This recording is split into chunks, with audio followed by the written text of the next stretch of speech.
Hi everybody and welcome to this week's episode of Star Trek Discovery Ups and Downs. I am Seán Ferrick. If you were here last week or for the Lower Deck series, you will hopefully know who I am. And if you're joining us for the first time, you're very welcome and I hope you enjoy. Before anything else, let's get straight into Ups and Downs for Star Trek Discovery Season 3, Episode 2, Far From Home, Spider-Man 3. I don't really know, Chris. Please get to the credits.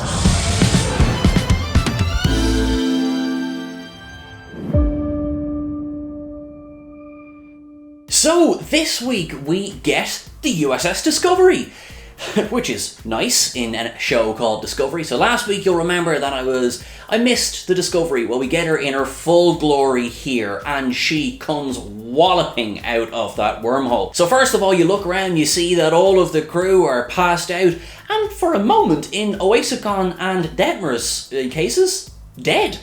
But no, they're just having a sleep with their eyes open. So then they come rushing out, as I say, everyone jumps to it. Saru, boss mode engaged, he starts being the captain, as he should, and gets everyone to where they're supposed to be, gets all of their, psyches pumped, if you like. Basically, they're all going to die if they don't do their job, so come on guys. Hop to it. That entire scene, including the crash, which follows just a couple of minutes into the episode, is just spectacular. We have huge clumps of asteroids that Discovery smashes through, proving that that ship can take a hell of a beating. Detmer comes up with the brilliant idea of rolling the ship so that the heat is focused on the dorsal side, which is where they've got the stronger protection, if you like, even though that's where the bridge is, but hey. Well-built bridge. She brings the ship down as safely as you can crash land a ship, and I'm delighted to say everyone gives her a big round of applause, which is more than Deanna Troi got for landing the Enterprise D. That whole entire sequence, for me, is the first massive up for this week. It was spectacular, it was cinematic, and it's what we've come to expect from Star Trek Discovery. Straight away, we then get back into seeing the different characters start to come to terms with where they are. Now, Detmer, she got thrown right over the console, and she's got a nasty gash on the side of the head. She's walking around with what looks to be clearly a concussion, or at least that's what we're led to believe it is. Now, Oasicon, she notices this straight away. She says, get your ass to sickbay. Saru, slightly more diplomatically, says, get your ass to sickbay. And so off she goes. Well, they take a sort of an inventory of what's going on. And basically nothing's working. The ship is a dead piece of metal stuck in a glacier. And oh my god, we're back to Iceland again. And it's fantastic. Now, one criticism against the first couple of seasons of Star Trek Discovery, which I believe is fair, is that it's been thin on the ground in character development. You get characters like Michael and characters like Saru who get loads to do, and then you get characters like Detmer and Oasicon who got very little to do. And it looks like, hopefully, judging by this episode alone, that they're going to turn that around. Now, there's one character who has suffered the most from this, and I will get to that character in a moment, but it's starting off well here. So the way that the characters are being shown, especially Saru getting into boss mode, I'm giving that an up as well this week. So it's a strong start to this week's episode. The next up that I have coming is for Wilson Cruz as Hugh Culber in this episode. Now, I have to say, I love this character. I was one of the vocal many who were not happy when they killed his character in season 1. And although we got him back in the last season, I didn't love where they took his character, the kind of the trauma he went through. I get it. You go back from the dead, you're traumatic. Who hasn't come back from the dead on a Saturday morning after a heavy Friday? However, in this scene between him and Stamets, it looks like they really have a real relationship. They have couples banter, even though it's doctor-patient. It's really comfortable, it's really pleasant, and for me, it's an up. Now, there was one moment when the ship crashed that wasn't loving, and it was Reno's joke about her back. Now, bear with me. The rest of the humour in the episode with Reno, I feel is great. I feel it's really good balance. I feel she and Stamets work really, really well together. Tig Notaro is brilliant. I thought If that joke had been maybe on its own, it did kill the tension a little bit, but it was also maybe a bit poorly timed or whatever. I just don't think it really fit the scene, and I nearly considered giving it a down, but the way that she interacts with Stamets for the rest of the episode completely makes up for that. We have Saru is inspecting the ship. He's bringing Tilly around. Tilly is very clearly shaken by what's going on around her. Absolutely big shout out to Mary Wiseman this week. She is great. Tilly can be Marmite. She can. It could be a lover or a hater kind of a situation. I really liked her in this episode because she's still Tilly, but she's just a little bit more reserved than she has been before in a very believable way in this kind of situation. She's on the bridge surrounded by those rocks that Starfleet builds its consoles out of.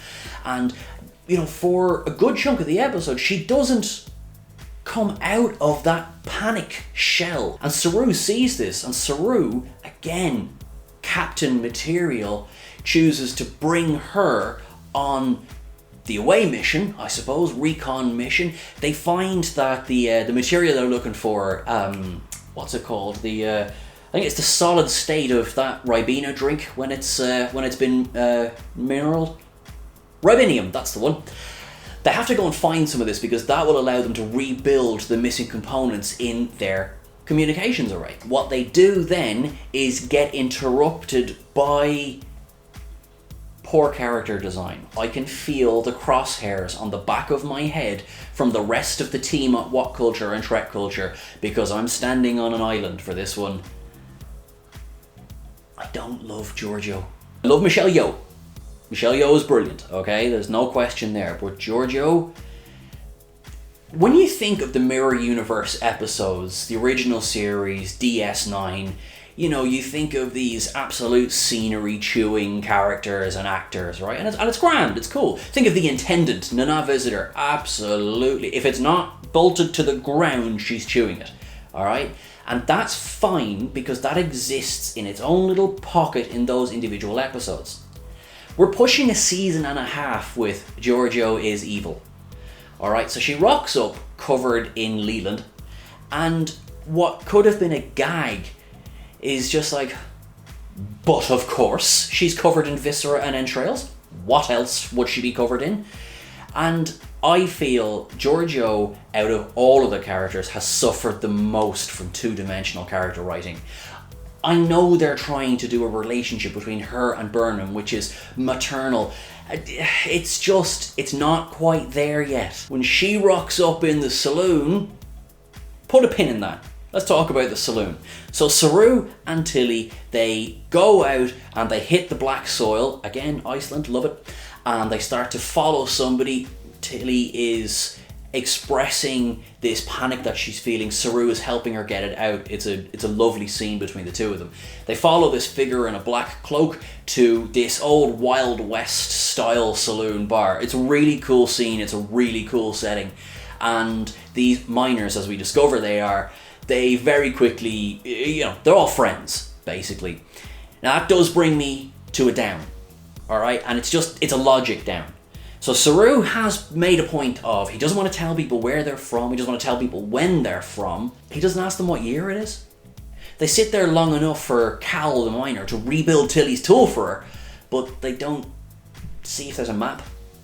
It's a little bit of a logic gap for me, and for me that is a down. I think Saru would be smarter than that. Stamets gets up into the Jeffries tube. Culber's not very happy when he finds out about that, but in there, that humour, that scene, for me, sold up. It's a really, really good exchange between Stamets and Reno. They make a very good team. And when Culber arrives to give out stink to Stamets, that only adds to it as well. I love that scene. I love that interplay between the three of them. It's very, very good.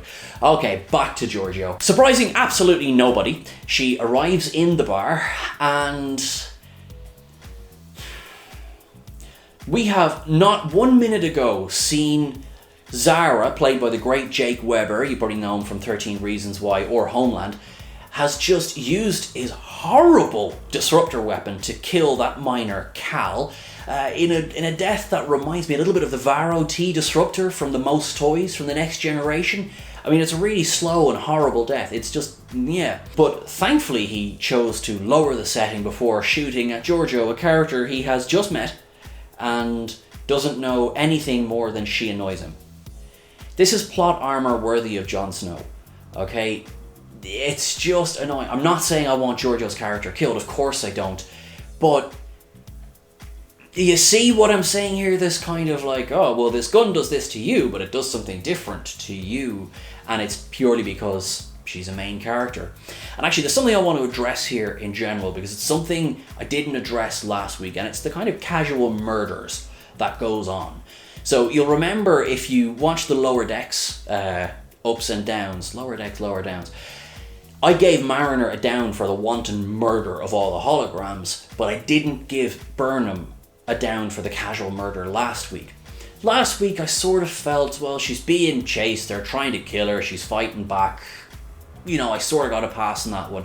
But this time, Giorgio comes in and gets the upper hand, and they beat 7 levels out of all of the guys there, and, you know, casually murders them all. And, you know, I'm like, yeah, okay, she would do that, but because she will do absolutely nothing else, because what else would that character do? I say this with hope, because again, don't waste Michelle Yeoh. I'm giving Giorgio a down for this episode in the hopes that in season 3 we're going to see some better character development and better writing than we have seen so far. There is a lovely, lovely thing just before Stamets leaves that Jeffries tube. So he has to open the panel, right? And Reno shouts up at him, use your multi-tool. And for a moment I had the fear that he was going to pull out one of those magical anything tools from Star Trek Picard, which I didn't like then, I don't like now. But he doesn't. He pulls out a goddamn sonic screwdriver. I mean, that is a sonic screwdriver. I mean, Doctor Who was alive and well in 3188. But if I can't give that an up, we'll find out when Chris makes his decision, and that's quite alright. What I do want to give an up to is something that fills that scene and many others in this episode, and that is the absolutely stellar score from Jeff Russo. And you must keep in mind that Star Trek Discovery is one of the few shows this year so far that has had its entire post-production done post-lockdown. So that means all the visual effects have been done from home, but so have the scoring sessions. All of these musicians have had to put their bits together, get sent in, and Jeff Russo has made a blinder of a score from that. It's beautiful music, and that on its own deserves an up. The final scene of the episode has the crew back together on the bridge, and they're trying to break the Discovery free from parasitic ice. Now, anyone who's ever tried to start their car at about 6 o'clock in the morning during the winter knows all about parasitic ice. It's no joke. Absolutely nobody was surprised by this. That tractor beam, it's coming from Michael Burnham's ship. It's a lovely scene. I gave out last week that, you know, we didn't see Discovery. Maybe it would have been nice to see Discovery arrive last week, but this ending scene, it feels so heartwarming and so genuine that it sort of makes up for that. I love the ending of this episode. It got me right in the feels, right in the C, as I would have said last week. I guess this week it's an S. S for sappy, but I like it. So it's a beautiful, happy ending, and I'm really, really excited to see where this season is going. And with that, that brings us to the end of this episode of Ups and Downs for Star Trek Discovery. Let us know if you think I forgot anything. Please drop it in the comments below. Don't forget to check out Paul Sullivan's article on the Easter eggs. That'll be coming in later on today. And don't forget to like, share, and subscribe to stay up to date on all the latest Discovery news. You can catch us over on Twitter at Trek Culture, or you can catch myself at Seán Ferrick. In the meantime, guys, have a good week, stay safe, and live long and prosper.